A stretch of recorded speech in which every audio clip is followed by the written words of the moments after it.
Tell you what, it's a bit of regularly scheduled programming down in Adelaide, I would have thought. That has a little stench to that meeting, doesn't it? Yeah. They do what they call that in the industry. A fall from grace. Oh, man. Why is it a 3-week carnival? It doesn't need to be at all. I reckon they could, because there was a few like benchmark 64s and stuff last week. That push that dross to the side, make it like a 11 or 12 race card, and just have it all on there. Super Saturday at South Australia. Yeah, I couldn't agree more. Or at the very least, have 2 week.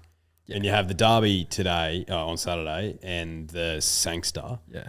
And if you want to have a quick backup out of the Goodwood. If you want to have a quick backup out of the Sangster, then you can run. And the same with the Oaks fillies. Yeah. Oh, or you could just abolish the entire carnival, which I'm in favour of. But I tell you what, like I was speaking to the victim on Saturday afternoon, posthumous, and I was like, victim, something's off with you. What's going on? You almost look like you're changing your appearance. What's going on? And the victim's like, I'm turning into the mafia. Victim, 6 from 9, 2 placings and a 4th. Outstanding. In Adelaide. Well done. Would have been 7 with 2 placings if the victim didn't jump off Vibrant Sun. Yeah. Strange decision by the victim. Strange Yeah. decision. Such a good case that the victim made. Gave you some inside mail into that when you presented that on the show. And for some reason, like when I saw the victim's tips go up on the weekend, I'm like, huh? Yeah. That doesn't look like Vibrant Sun. No. Looks like a Paddy Payne Wings of Song, mate. Yeah, idiotic. Just overthought things, the victim. Just read into his hype too much, I think. Horse racing can do that from time to time, can't it? I'm a real big thinker on first thought, best thought type of guy. Yeah, I actually have to probably pull myself back more often than not. Just be like, what was your first thought? And what I've slowly come to, the realisation I've come to is what will annoy you the most if it wins?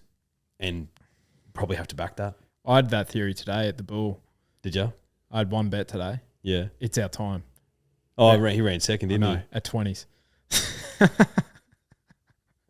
Because I didn't watch the race, but I just wanted to see how some things went, and I thought that Tuvalu won. Yeah.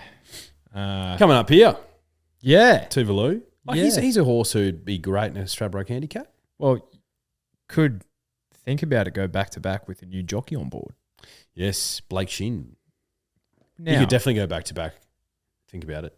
Sammy Clipperton, is he unlucky? Yeah, slightly unlucky. Like, you know, he rode the horse to a Kingsford Smith and a Stradbroke win and an Everest win. Been kicked off after a poor prep. But with all due respect to, might have changed his name back to Jack Pride. Bro should have just been kept to the sprint distances. So this is where I think it's honestly, it just stinks of the connections, because who makes that decision, right? Is it the trainer or the connections? Oh, I read an article which it seemed to be a bit of a joint decision. And credit to Joe Pride, he certainly didn't pull any punches. Like, he just said, "Yeah, look, we just felt that if we had the opportunity to get Blake Shin on, then we would." Yeah. So I think he's probably I'm assuming that the connections have probably come to him, and he said, "Look, just to be honest, like, I'm with you." Yeah. Which All right. So what's Sam Clipperton to do from these 3 runs in the autumn? 7 from 7. This is Barriers. Barriers 7 from 7 in the Canterbury Stakes. Barriers 16 of 18 in the George Ryder, where I think he ran 2nd or 3rd, maybe 5th. Yeah, he ran outside the placings. And then Barrier 13 of 19 in the Doncaster as the top weight. What is he meant to do? Like, if he targets towards a TJ Smith instead, right? Those barriers, I feel, they matter, but they don't matter as much for a horse that isn't proven at these distances, if you know what I mean. So I think he's hard done by. Yeah. What is he supposed to do from out there? True. Hindsight's a beautiful thing. Think about it. Probably should have gone second up into a TJ and then third up into an all-aged. That's what he should have done. And that way, you know, Joe Pride's like, okay, we've ticked the Group 1 1400 metre handicap box with the Stradbroke handicap, you know. Let's see if he can do it at weight for age. Oh, cool. He can win at 1400 metres at weight for age. That's great. Maybe I'll try and grand final him in a mile race like the King Charlie, for example. Maybe that can be his grand final in the spring. Like I don't know. Just hindsight's a beautiful thing. Try and stretch him out to the mile, but maybe not all. That's come really soon. For think about it, I think. Yeah, I think so. Because I think top weight in a Donny. It's strange, isn't it? And it was almost like it gave me Amelia's Jewel vibes with her spring campaign last year, where you know we're going to bounce her out of the Toorak into a Golden Eagle. It's like, well, handicaps are great because, it's the great level up. And we always talk about beating the handicapper. And very often that's the horse that wins the race. You have to be so good to be weighted more than weight for age and win a handicap race. And I think about it, for his first ever prep at a mile, aiming at a Doncaster as a toppy. Hang on a second. Yeah. Yeah. Just reeked from the get-go. Yeah. Especially because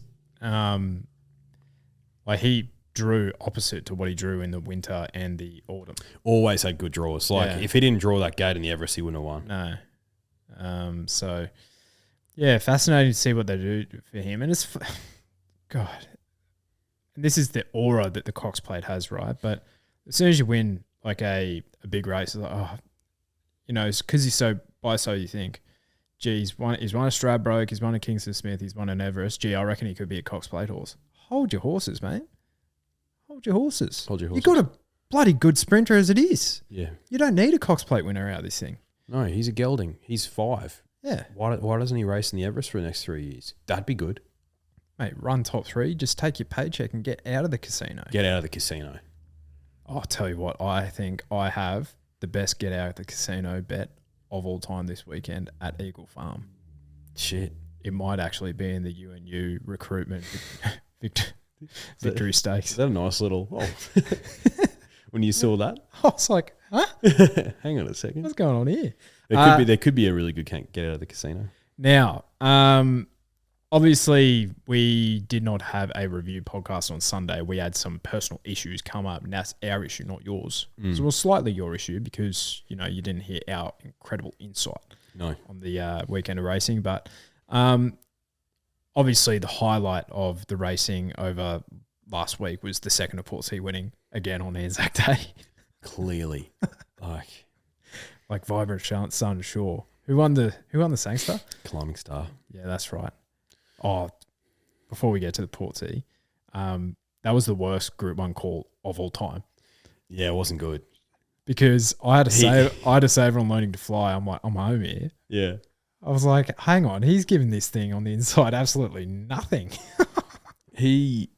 It's almost like Climbing Star and Bennett down. It didn't exist. Yeah, I know. Which was weird. But look, I think the Sangstar was a good race. And I think there'll be some form coming out of it. Well, if they were getting that wide on last week, I shudder to think where they're going in the Goodwood next week, let alone this week. That track, they need to rip that thing off. They need a good second track because Morphettville is just pounded into the earth every single week. It is, yeah, it is. And Oakbank's a bloody jumps track. Yeah, what else have they got there? I think that's... Well, they have the parks in the... Yeah, I'm pretty sure they used to have another track and they sold it off or something like that because, SA government fucking sucks. But they do have Live Golf. Mate, I was foaming at the mouth over that. That was so good.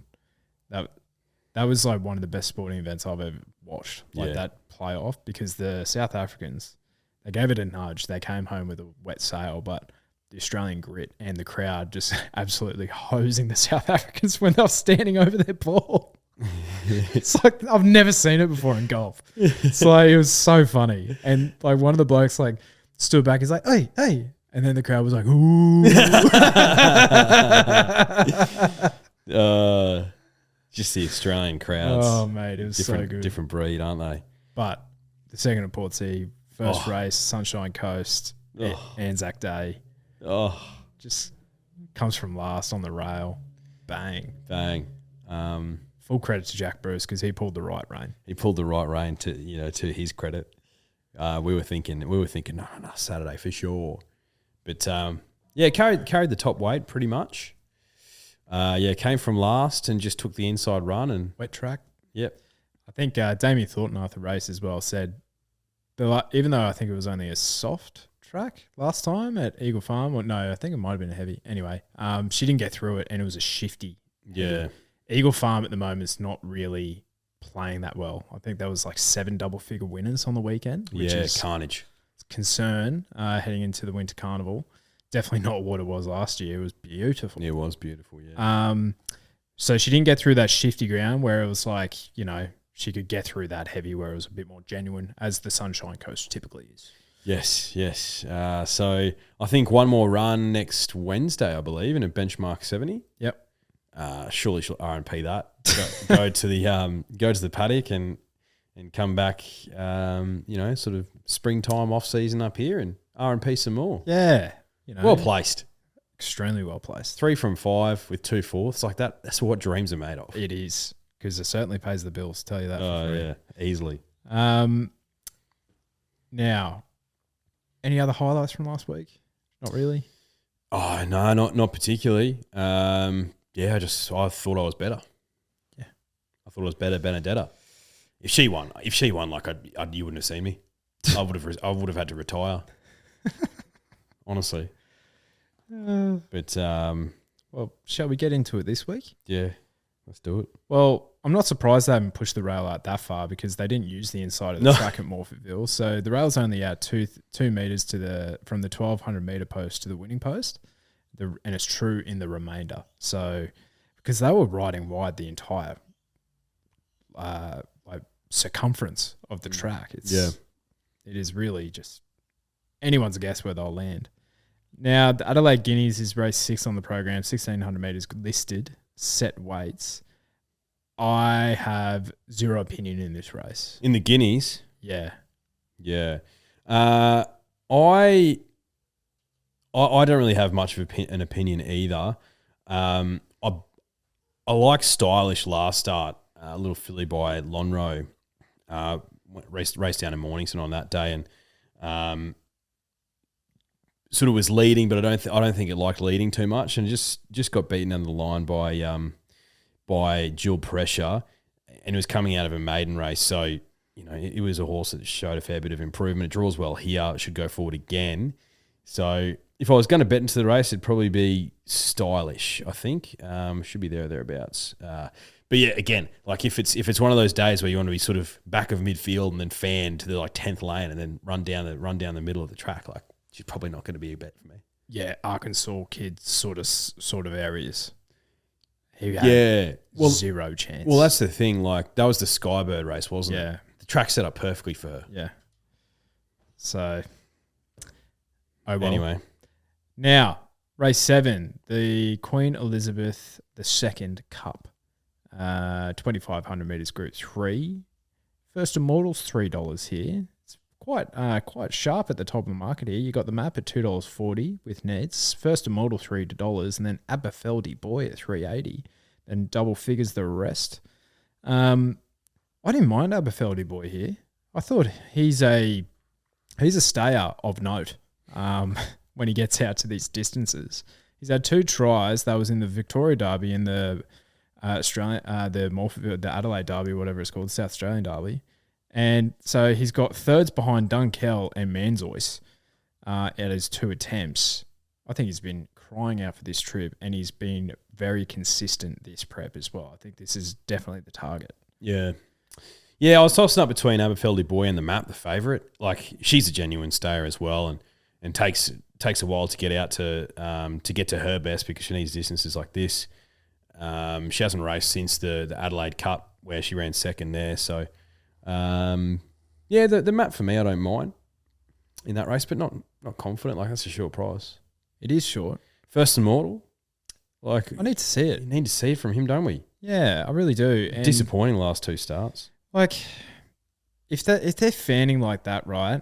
Like, how genuine is this track in terms of, like, is it shifty? You know? Yeah. I don't. To be honest, I'm not having any bets at this track. Yeah. Like, there's no point. I say that actually, but I do like one in the South Australian Derby, which is race 8 on the program, 2,500 metres Group 1 for the 3-year-old set weights. Did you happen to see Ahu Rihi? Yes, I did. The St. Ledger, Anzac Day. And she got absolutely pumped in.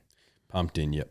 $6 into about $3. That was over 2,800 metres, drops back to 2,500 metres on a week and a half back up. She's a big price at $9. She is. She's definitely one who's in my numbers. I'm just sticking with Bold Soul. Like, for me, it's just I thought he was impressive. He's the one you want to take out of that race. Yet he's $7. That's a very backable price for him. Warmonger is $5.50, and sure, he ran home the quickest splits of the race, but like, where's he going to be? Like, he's going to be in the exact same position, isn't he? He is, and the only pace in this race looks to be coming from probably Aerosol. Yeah, right, and the others on the inside will jump forward, but Aerosol can barely run out 2,000 metres, which tells me if he finds the front, he's going to try and stack them up. Yeah, which gives Warmonger, next to no chance because he's going to be last. He was out of the frame last start, whereas Bold Soul I think's got a bit more tactical speed to probably sit midfield, hopefully forward to midfield. Yep. So he's the one for me. Ahu Riri, brained him over 2,800 metres. So 2,500 metres, he's just going to eat that up. I'm not having her on top just because Philly in a derby, they just don't win very often, do they? Kafila, the last filly to win the derby in South Australia, I feel. So that was only how long ago is that? However long ago. Now, I think I was looking through previous favourites. Now, this could have been the Oaks favourite, but I feel like it was the Derby favourite. I think Canenda went around favourite in a South Australia Derby back in the day. Probably the Oaks, but I think it might have been the Derby. Coco Sun on the quick backup. She was good. I just think I look at that Oaks race and I'm like, how did none of these run down Vibrant Sun? You know what I mean? Yeah. Like, she was a month between runs. She led, on a track which wasn't helping leaders, and she wasn't going slow. Like, she was going at a pretty decent tempo. I feel like the likes of Wings of Sun, Coco Sun, a couple others had probably every right to run her down, and they just didn't. So, I don't know. I feel like the form out of that, I'm sort of... big line through that Oaks. I think so. Yeah, and I'm just dirty at myself with that Oaks. I don't want to think about it. Horse that I didn't mind at odds, and this is his only his 4th run in the Derby. Here is number 11, Just Brilliant by Justify. He ran second in the Bold Soul race. Mate, you rewatch that. Like, he's big chestnut gelding. Like, just sort of ambles along. Bro has no idea what he's doing. Like, no clue whatsoever. Like, he sort of floated in the straight and he's like, okay, I guess I'll keep going. Ran past Aerosol, but didn't savage the line, I'd say. So I think this is going to come a bit too soon for Just Brilliant, but he's going to be in my numbers at $27. Like, why not? Why not? So that's how I'm sort of seeing the race. The only other form line of note, I think, is the Antrim Coast form. So that's Antrim Coast, Sunsets, Gold Wolf as well, who beat Antrim Coast, but Antrim Coast meets him at the equal at the weights now. He gave him 2 kilos last start. Yeah. Like, that's form I was looking into as well. But Antrim Coast, bro's been up he's never slept. He's been up that long. And we saw with Orchestral, who he ran second to in the NZ Derby. They got to reach end of prep at some point. Campioness in the last week. Yeah, they've got to reach the end of prep at some point. Yeah, Lady Laguna, like that, it has to at some point. So if this was worth $500,000 like it was last year, it ain't running. No, probably freshen up to coming to a Queensland Derby. Yeah. So that's probably the race that is suffering from the increase in prize money. But I feel like there's some astute trainers out there that go like, you know what? We'll probably do this horse. Look at who actually ran really well in a Queensland Derby and went on to win a Melbourne Cup. Vow and Declare. Ran second to Mr. Quickie, I believe. Yes. Corey Brown's last ever race on a racetrack. Really? That's when that horrific fall happened. Wow. I remember I was standing next to Axe and he was like, oh. I was like, I know, mate. That was one of the worst. That was not good. Grim. Now, what about my old mate, Chad Ormsby, bringing over Out of Stock? Now, last raced on the 6th of April, won by 2.5 lengths and had the ultimate gear change. Since then? Yeah. They just thought, you know what, like, really? Is this a commercial prospect? Nah. He is a Tavistock. But, yeah, I thought he, obviously, like, those New Zealand stayers can do some good. And I think the Sydney form, I think the source would be furious if I didn't mention this galloper. But he was gapped by Riff Rocket and Chill Wolf. But Glad You Think So only started to show some quickness in his legs when he got out to this sort of distance. So him, Blake Shinnon, he'll be a leader out there with Air Assault, and maybe where's Sunsets get? Sunsets goes forward as well. Yeah. So those three are probably your leaders. So yeah, if you're looking for one out in front, Glad You Think So might be the one. Now, I think that's all she wrote in South Australia. Thank God. Thank God. Queensland's starting to heat up a bit. Gotcha. I think it might be time to go to the race 6, the Dalrello Stakes. 1,000 metres listed for the 2-year-old set weights. Now, Mashani Lily, she absolutely brained him last start. She's actually a little smarty, Mashani Lily. She's no Mashani Hustler yet. No. But Mashani Hustler, you know, she's won 354K. Like, she could topple the cash cow eventually. Potentially, yeah, potentially. So, yeah, she's a little smarty, Mashani Lily, and would not be surprised if she wins this. She has been up for a while for a 2-year-old, though, so that's a bit of a risk. Do you want to keep an eye on Queensland Carnival for 2-year-olds? You know, who are the Sydney trainers who are good with 2-year-olds who send them up here? The Snowdens, for example. They've got Embassy here. And we know Embassy's got form around some of the elite 2-year-olds down in Sydney. So he hasn't run since the 24th of Feb. Had a couple of slick trials. Like he's not here to, you know, have a holiday. They want to get this guy to the JJ. So you'd think so. So Embassy I reckon's a play too. Yeah. What about Waterhouse and Bott? They're usually pretty good. They're the same as well, right? Hippopotamus on board. Yep. Now this 2-year-old filly Madrina I'm talking about, number 10, barrier 6. The fence at Eagle Farm, it hasn't necessarily been the place to be of late. They've kind of like fanned out. So, and given this is a 2-year-old contest, they'll probably all have their chance. Yeah. You know, daughter of Street Boss, but she won her latest trial by 5.5 lengths. So she could just find the front as Waterhouse Bott horses do and just be over the 1,000 metres, just be hard to catch. Won both her trials. Like, yeah, she's in that same vein as Embassy. Like, they could just be a cut above. They could be. Now, let's go to race 8, the UNU Recruitment Victory Stakes. So funny. 1,200 metres, Group 2. Yeah, Group 2, Spono. Yeah. And it's not an Adelaide Group 2. It's a genuine Group 2. There's Group 1 winners in this field. Yeah. There's 2 of them. And front page. Yeah. He's no slouch. 2 Kosciuszkos. Yeah. I think they scratched from another race to come here. So, you know, this is a quality field. Yeah. Dylan Harris. I might need to take that.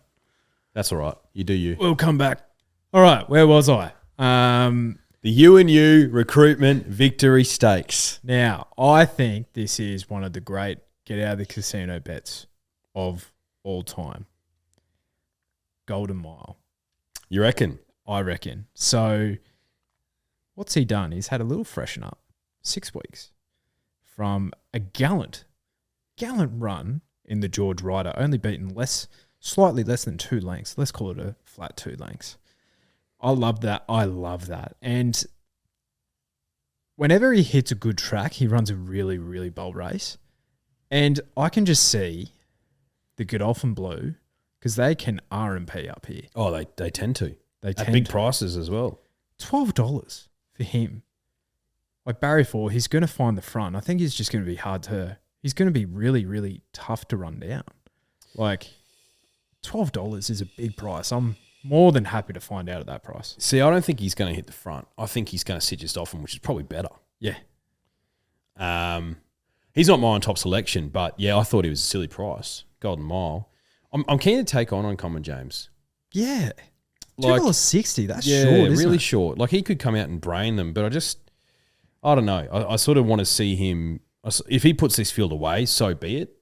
That's fine. Front page, he could definitely bounce back and win. But I think, although this isn't his jam, despite the fact he's 3 from 3 at 1,200 meters, I think Antino is going to come back a much better horse, and he's already been a great horse so far. I went and watched a couple of his replays.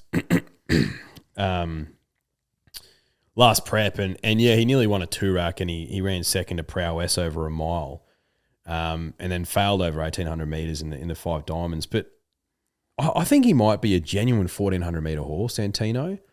Like he ran on the same day as the Stradbroke, I think, over a 1,400 metre race as well, and like had a rating in that race that would have finished top 3 in the Stradbroke. So I think he's going to come back a really sharp horse, and there should be enough pace on in this race for him to probably, be just alongside like your Golden Miles. And I'm just thinking he might be able to just go like a bomb and at $7. I'm happy to find out. And he's heading towards a Stradbroke, and he should be relatively well weighted in that because he hasn't won a Group 1. He's ran second. He's won a Group 3 and a listed race. And he's run second in a Group 2 and a second in a Group 1. So, like he's not going to be a featherweight in a Stradbroke, but you'd imagine he's probably going to have 54, 55 kilos. Alligator Blood won a Group 1, and Think About It won a Group 1. So, and they had about 54-ish. Yeah. So he probably have about 53, I'd say. He's a life chance in that. I just had to Google to try and see if the weights are out. Couldn't find it this early. Wee Nessie is hitting a patch of form as well. Yes, she is. So Hippo on. Love to see that. You don't lose anything with him on. No. But, coming up against like this caliber, like I'm happy to take her on. I think Golden Mile's the forgotten horse, mate. I really do. Well, you $12, like you're on a hiding to nothing, if you don't back that. Yes. Whereas I think you're on a hiding to nothing if you do back Uncommon James. I just don't know. You know when you see a favourite like that and you're just like, I'm looking for an angle. And if he wins, I'm like, okay. Yeah, sure. And okay. I kind of get the price right because, he's been running against Asfura, who's going over to try her best over at Royal Ascot, and Imperatriz. Like, he's been in some pretty crash hot races, but like, I'm happy to take him on. He's been gapped in those too. So, now race 9. What a beautiful way to finish the Queensland Guineas. They've got a knack for it, don't they? 1,600 metre Group 2 set weights. I should have known that the likes of Ducasse and Kintyre and just wanted to haunt you a little bit more. Cafe Millennium, mate, we should go to the track this weekend to see Cafe. Just see how big he is. Yeah. Oh, he's been gelded. There you go. Has he? Yes. And he only ran 4 weeks ago as well. There you go. Some during preparation geldings going whiz. On. He could just come out and brain him. It's barrier 17. Yeah, I don't know. He's a big horse. Probably needs his own room. Gross. $12. Ran second to Who did he run second to? Third to a Celestial Legend in Militarize. It's good form. Yeah. Really good form. He just hasn't won in an age. No. Anyway. No, he hasn't. I had no idea how to play this race, mate. Like, to be completely honest, I got out of the casino with Ducasse. I think Ducasse probably wants a wet deck, to be perfectly honest. And then you got the likes of Kintyre, who beat Tannhauser and others last start. Press Link, who I know you backed last start, he ran third. Could he bounce back here? Definitely. Transatlantic beat him last start. Port Lockroy's not an absolute mug. I don't know. I can't. It's tough. I can't fight. I don't have a clear idea on this race, mate. So, Kira Can, I think we've seen these silks, R&P, the Queensland Derby. This horse got out to 2,100 metres at Eagle Farm in December. I reckon this could be one of Chris Waller's local shouts for the Derby this year. $61. So I'm keen to have a view on him, not necessarily bet on him here, but have a look at him towards a Derby. He'd want to accelerate pretty quick, but he could get there. But yeah, I'm not dropping off Presslink. I think he's a very smart gelding. Ran home, I think, one of the quickest last 200 metres of the meeting and in that race. So, yeah, $7.50. Hopefully he can be a little bit closer. But, yeah. No reason to jump off. No. Now, there's a few good races at Hawkesbury this weekend. There is. Now, the rain is absolutely pissing down. Now, that's the southern coast? Yes. Oh, no, north. North coast. Yeah. The northern coast of New South Wales, right? Okay. Now, race 5 is the Hawkesbury Gold Rush, 1,100 metres listed. Now, there's a horse that we have been covering on this podcast for about 18 months. That is, we say she's not a 1,200 metre horse. She's a 1,000 metre horse and an 1,100 metre horse. And that's number 4, Parasol. Mm-hmm. She resumes here. She's 3 from 3 at the distance, shock me. And she has a sensational first up record. And her trials have been delicious. Draws a gate. Zach Lloyd on. Draws a gate. Sits close by, like just behind the speed. It looks to be a fair bit of speed, I think. She can get through, soft ground. It's probably not chips in because of that. No, definitely not chips in. But she's the on-top selection for me. Yes, has to be.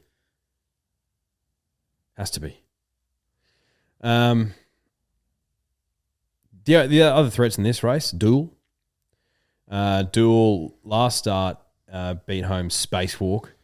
Remember that day?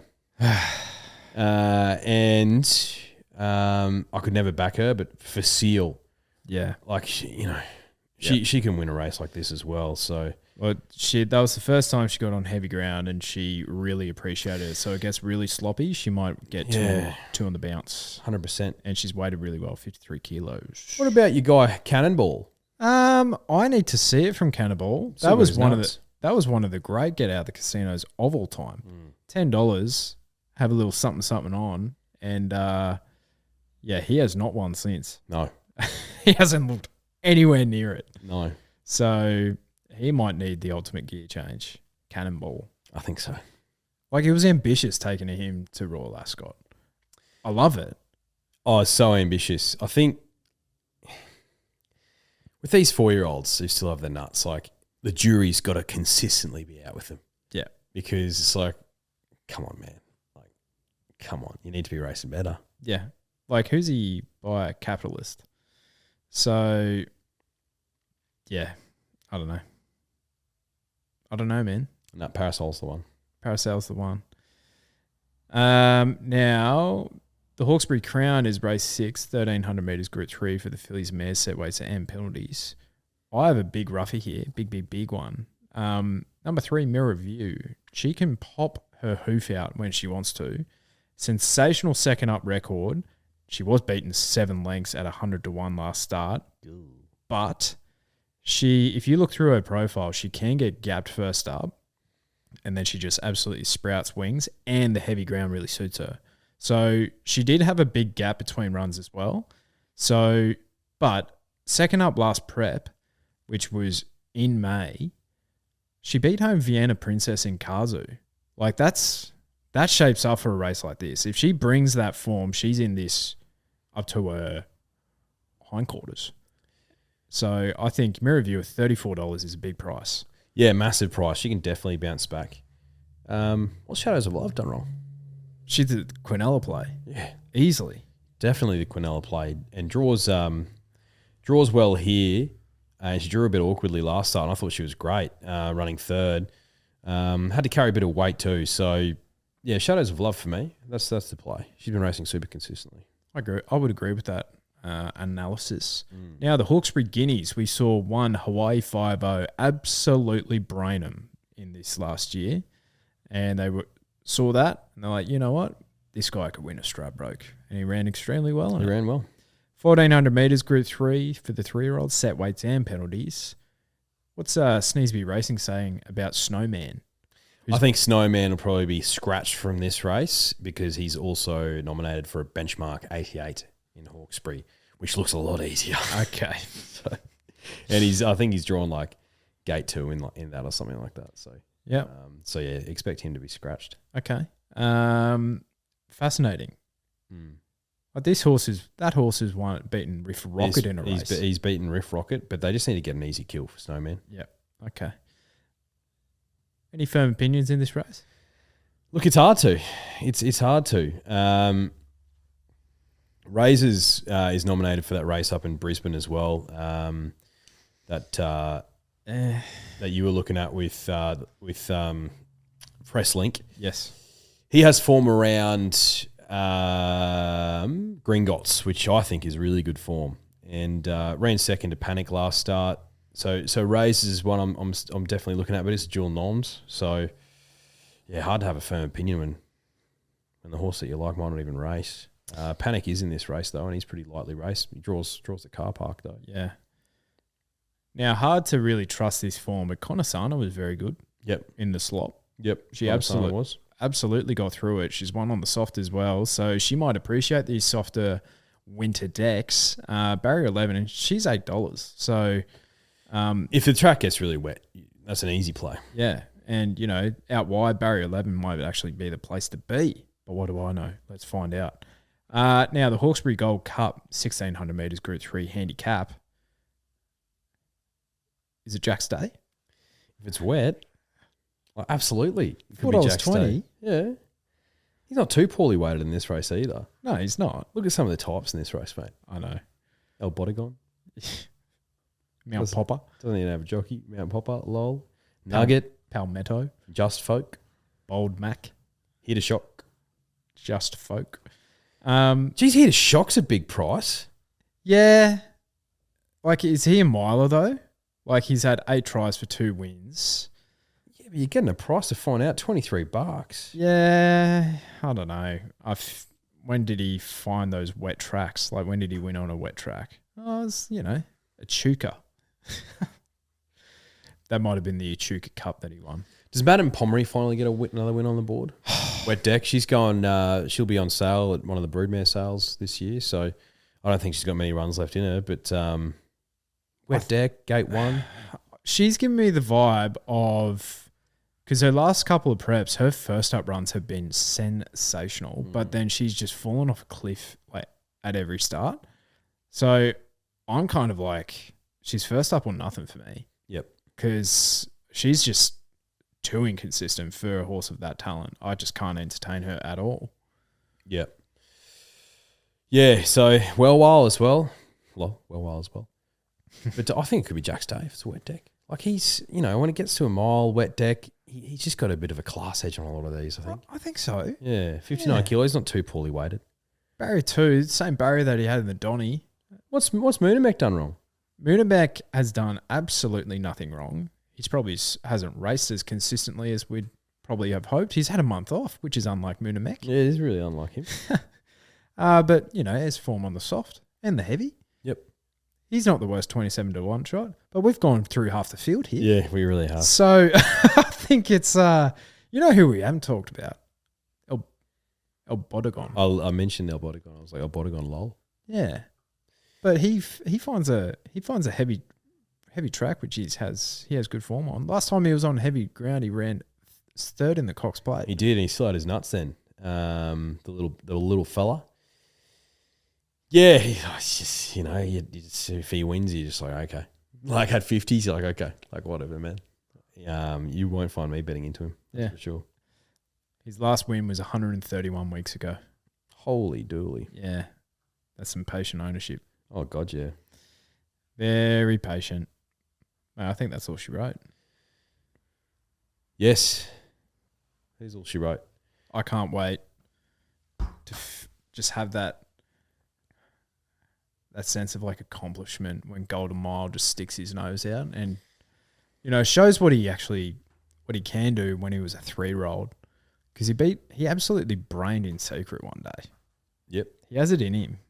He does. I would not be surprised if he won that race at all.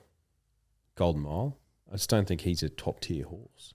But that's not a top tier race. So is Craig like giving over like, is there like a plate, like the UNU Recruitment Victory Stakes plate or something? I have literally no idea.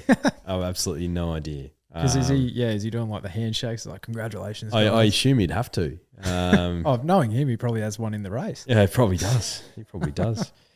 Yeah, it's just funny. I think there'll be a few more races throughout the carnival that are branded. Love to see it. So yeah, very funny. Yeah. I just can't escape horse racing.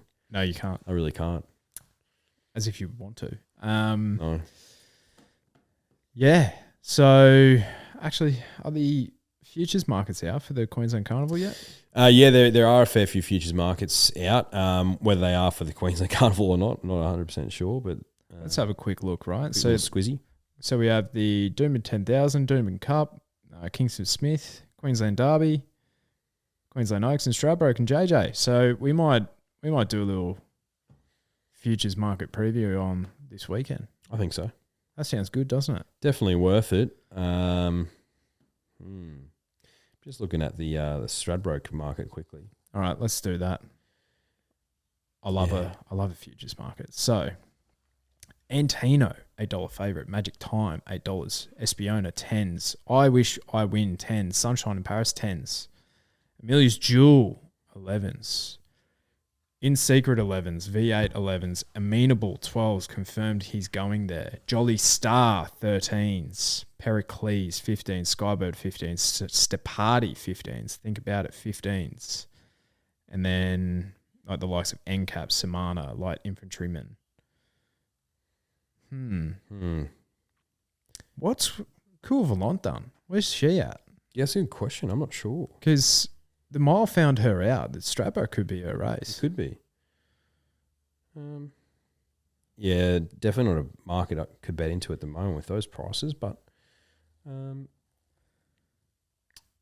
tell you what, Gringotts at 26 isn't the worst. Yeah. Like, I know he's just won at Tamworth, but That was the Tamworth Cup. yeah, 1,400 metre horse. Give him a bit of a freshen up. Put him into that. Like him versus Jimmy Starr at $34. Like you'd take Gringotts every day of the week. 100%, and he's only missed the top 3 once in his career. So he's starting to build a profile of a horse that, you know, if he keeps building, wouldn't be the worst. Yeah. Gentleman Roy. Haven't heard that horse's name for a while. Yeah, I wonder where he's at. I reckon he got injured. Yeah. Not a Group 1 winner. No. All right. So we'll look into that. We'll do some research because, you know, there's only so much that we can do off the cuff. Yeah, 100%. But Brisbane Winter Carnival, mate. Like there's plenty of juice, plenty of value. Yeah, where dreams are made of. 100%. We'll find it. Yeah.